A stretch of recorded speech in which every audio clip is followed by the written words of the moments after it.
Joshua. I want to welcome you. I have a message today that is just. Last night I was on the phone with an old friend from my church, and somebody that has just been very instrumental in my life as far as giving wisdom. And of course, we don't talk all the time, but he just reappeared in my life last night. But before that, he was like my Bible brother. In other words, when I had hard questions, he was the guy I could go to, and I would go, and he would tell me I'm nuts, or he would say, well, this is why you're right, and he would show me. So it's been awesome. But this isn't about the Bible. This was about the downloads that were coming to me as we were talking. And this message I have to give you. So the very first thing, I don't know about you, but I grew up freaking weird. Weird. Now, mind you, it could be because of the abuse and trauma and so on, but I was still pretty weird. Like, I had a different way of thinking. Like, I saw the world differently than most people, and I don't know if you're like that, but I just didn't.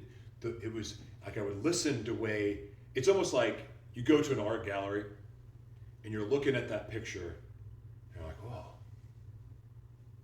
wow. I see ooh. Oh, I can really feel what they're trying to say there. And like you've got this really strong idea of what that is. And then the person next to you, what they say is completely opposite. And what that is, it's just perception. So my perception of the world has always been different than a lot of people around me, and probably still is. I used to joke all the time with other people, like, that we would assume that I'm a certain political party or believe a certain way, and I would just start laughing, like, you have no clue. Like, I don't. I don't know why I would get lumped as a Trump supporter or a Republican, or just because I love Jesus doesn't make me a Republican, but I'm not a Democrat either. So, anyway, perception is perception. But for me, I saw the world differently. And I liked that. But it also made me feel like I was on an island all by myself. And I didn't feel like I belonged anywhere. When I went to parties in elementary school, I'll never forget this. I don't want to say his name, although I love them. I've connected him and his wife at Bergstock when I was in high school. I had my own version of Woodstock in high school. That's a long story. Anyway, sometimes I'll go into a sidebar story and then lose sight of where I was going. Oh, his party. That's right. And there was all the kids from school there, and they're playing, dancing on the pool tables, having the best time. And I was in the kitchen talking to the moms because that's where I was more comfortable. Again, weird and indifferent, but it was okay for me. But every time I tried to work, went to a job, even working in healthcare, when I was working in our family business and helping build that and grow it and then eventually sell it. Like, I was fortunate then because I was given grace for my quirky personality and all of that, but it wasn't a comfortable place for me. And people would ask me all the time when I was in that industry for 18 years, like, if you could do anything. I think people knew that I love fighting for people, but if you could do anything in the world, what would it be, is the question I'd ask, and I had the same answer. But I never felt like I belonged. Every other job that I had, I didn't feel like I fit into their system, their way of thinking, their way of operating. When I got out of healthcare and went into skincare, and then was working with all the different people I was working with, that skincare, for the most part, I got allowed to be me, and it worked out that way for the most part. But then, when I sold that company, and boy, things went interesting after that. But then when I was starting to work like a job again, here I was back in this environment where I felt uncomfortable because I felt like I was having to conform to someone else's way that they wanted me to be. Can you relate to this? Are any of you like that? Well, for me, that's a struggle. I don't like it. It felt like death to me. In fact, I would argue that if any of us are living a life that we weren't created to live, I would argue that you probably feel like death. Or, if not, you have an addiction to alcohol, drugs, sex, or something else. So let me repeat that. If you are living a life that's different than what you were created to live, and you don't feel like death, it's because you're numbing yourself. Because it is unnatural to do anything that we weren't created to do. God created us for a purpose and a reason. So, I've been a nonconformist most of my life.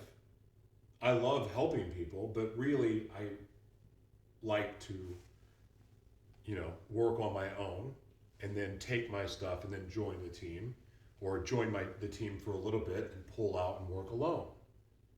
Because I rely on God to do most of what I do. That's how I operate. It's what has allowed me to build what we've built. It's allowed me to be successful, but it's also allowed me and afforded me the ability to live the life that I've always dreamed of. And by living the life that I've always dreamed of and pursuing that path, it's made the hardship, the struggles, the failures, and everything else worth it, because I'm doing what I was created to do. And I don't look at it as failure. I look at it as adjustment. I look at it as learning. But when you're living someone else's life, or trying to do what they're wanting you to do, even though it's against how you feel inside, not only does it feel like death, but you're blocking your blessings, you're blocking joy, your happiness, and the other part of that is you're not really willing to put up with as much crap unless you go get numb. Am I wrong? Am I wrong? I don't think I'm wrong. I'm not trying to be a know-it-all, but I don't think I'm wrong about this. Because I know in my life, and even though my life doesn't speak for everyone else's, but all the people that we get to work with, and the people we serve, and the ministries that we help, I see it pretty clearly. So if you want to argue, feel free to, but I don't believe you can. But one of the prayers that I always had, and I asked God, other than, this is not exact word for word prayer, but this bunch was in the prayer every time and is in the prayer. God, I just want to get paid to be me. Just want to be me and get paid to do that. And I want that to pay enough that I'm able to travel the world and serve. That was my prayer. Prayed it from 13 up. And I joked in some previous broadcasts that I reversed that order because I started serving full time with no money. I mean, God always provided. We had everything we needed, but we weren't like soaring because we're serving. But I'm actually grateful all that worked out, because if I hadn't gone through all that, I wouldn't have what I have now, and the big vision, the ultimate big vision, would not have come into place. It was amazing how God used hardship to position us to making our dreams come true. It's amazing how that happens. But here's the part that dawned on me last night in the vision that I wrote down. Get paid to be you. And I don't know why I wrote own your own and then own everything. I know why it says own your own. So let's go get paid to be you. Everything inside you, every bit of your life experience has value because somebody needs to learn from your experience. I first learned that from a guy named Bill Gates. Not Bill Gates. Not Bill Gates. I probably shouldn't say his last name.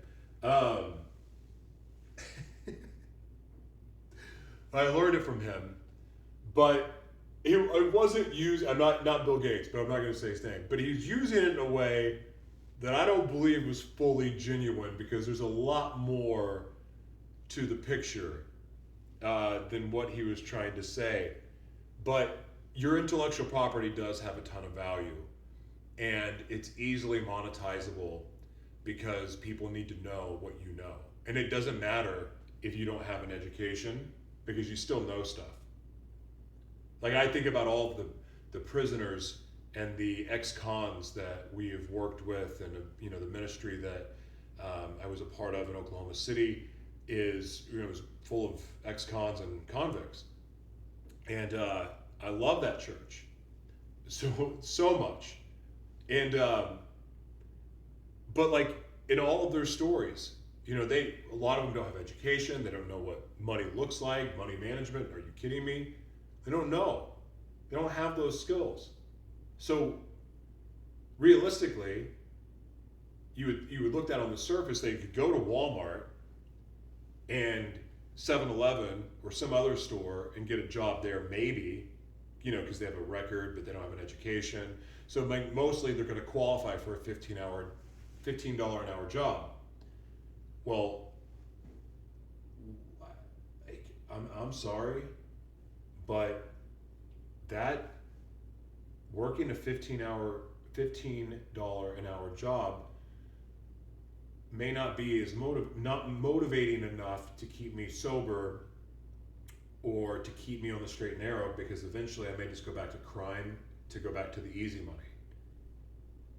Because that's what the world system is set up. Like once you screw up, you don't get another chance. I know because I'm that guy. I know because I'm that guy. I know what it's like to not be able to go get a regular job. But the thing is, I shouldn't have a regular job because I'm doing exactly what God created me to do. And I'm grateful that I learned what I've learned because I want to teach you. I want to teach you what I know about media and how I built this system with no money. I know how to run all of this with no money. I know how to run it with a little bit of money, and I know how to run it with a bunch of money because I had a vision. I didn't have resources, but God showed me the way. God will make a way when there's no way. So it's going back to convicts and people with records and people that can't get, a job that will provide for them. Look, you're just these well-paying jobs is just more expensive version of slavery, if you ask me. You got to do what they say. And I understand that we always have somebody that's above us, but the only person that's above me is God. I don't have a church. I don't have a government. I don't have anybody that has any power over me other than God. And that is who I serve, that is who I follow, that is who I worship, and that's who I answer to above anyone else, above my wife, period. Period. You can't do that working a job. In fact, you could go start your own business. But guess what? In a way, you're still answering to other people. You're still working with vendors and there's a lot of responsibilities there. Not everybody's equipped to run a business. Because, if you're an ex-con, that's one of the options you have is to start your own business. Like a traditional business. But that's tough to do. All those businesses fail. But what if I told you you could get paid just to be you and have one system, one website, one place to go that has all of your intellectual property positioned for you to be able to monetize? books, t-shirts, paintings, courses, all of it. Your music. Bet on yourself. Like, you can do this now. You don't need to be a business genius. You just get to be you. It dawned on me last night that God answered the prayer that I have had most of my life. Now, for better or worse, I am the business. I am the brand. You are the business. You are the brand. You are the future of media. I am the future of media.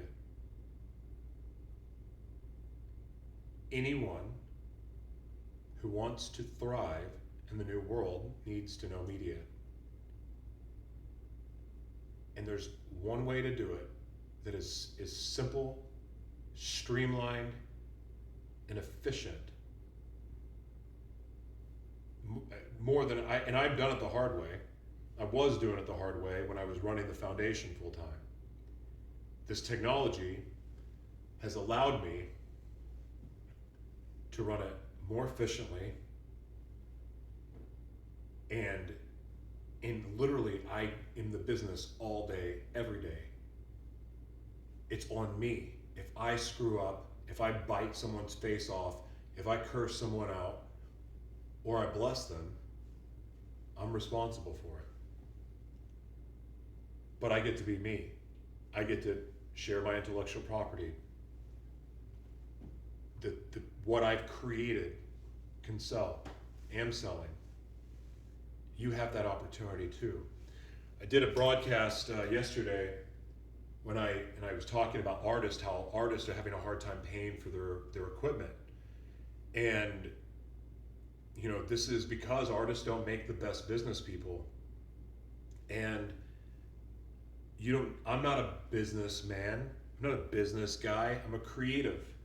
But when you have media company in a box, you don't really know how to run the business, you just get to be the business, and then the technology does the work for you. It's kind of awesome.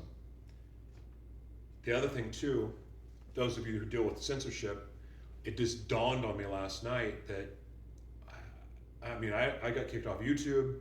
I have my old videos on Rumble, but on this site, where you're seeing the videos now, my homepage, I'm hosting my own video. So you can't censor me. I don't care about YouTube. I mean, I love YouTube, and I like listening to it. I like watching it. I've said this before, and it's not that I wouldn't have an account there if I could, but I don't need it. I don't need Rumble. I don't need any other. And they're like, well, what about SEO? What about people finding you? Everyone uses the internet. Everyone uses the internet. So if they search for something, there you go. You can pop up like in the search engine for your website. Just as easy. You can share your website links on news sites. It helps with SEO. So relying on social media as your way to market, I mean, yeah, it's helpful, but it shouldn't be your main thing or only thing. Definitely shouldn't be your main thing. Real media should be your thing. But then now you have the ability, because you are hosting your own content, you have an ability to monetize it however you see fit. Charge whatever you want to charge. Membership programs, one-time fees, monthly payments, year payments, all of that available for you. If you're an artist, like a Nipsey Hussle or Master P, think about this. If you're like Master P, when he built his business, he started by selling CDs out of his trunk. Well, and he taught the same. Master P teaches the same message that I'm teaching. Nipsey Hussle, same thing. Own it. Own your own content. Own your licensing. Own your own merchandise. Have control over all of it. You can't be stopped. Will it take you longer to build? Yep, but you own it all, and no one can take it from you. I know what it's like to have my content taken away. It sucks. Now it can't happen. You have that opportunity now. You have opportunities that you've never had before. You get to be the brand. You are the business. Imagine if Prince or Michael Jackson had this platform. Prince and Michael Jackson would be trillionaires, probably still alive, and they would not have complained about slavery in the music industry. If you are an artist that feels enslaved and taken advantage of, this technology is for you because it is you. You get to be the business and the brand, and no one can control you. Audio mixes, video mixes, TV, movies, all of it. You can own all of it, host all of it, get all the money, and keep all of your money. You are the creator, you are the artist, you deserve to keep your money. All of it. You have that ability. What else I write? Oh, freedom of speech. Well, I think I've already covered that. Freedom of speech. You can't censor me. I have two platforms now that you can't censor on. The Live Mana Network and joshuatberglan.com and all of the content here. Can't censor me now. So, while all this seems like it's great for me, it's really not about me. It's about you. You have a real, unique opportunity to become a one-person media machine. Own your content, own your messaging, own your brand, own your licensing, own all of it. And you have a way, built in multiple revenue streams on one platform, to leave a legacy, to build your brand, to build your one-person media empire. And look, if you have a team, great. I can teach you how to do that too. You don't need a team. You can build your own network easier than ever. You can create your own. You can create your own. What do you call it? I don't want to say network. Not network. Think about it. Death Row Records, record label, production company, where you host all of your own content. You monetize it. If you're a filmmaker and you have a bunch of films that haven't been sold, this is for you. Bet on yourself. Because relying on other platforms to take you there,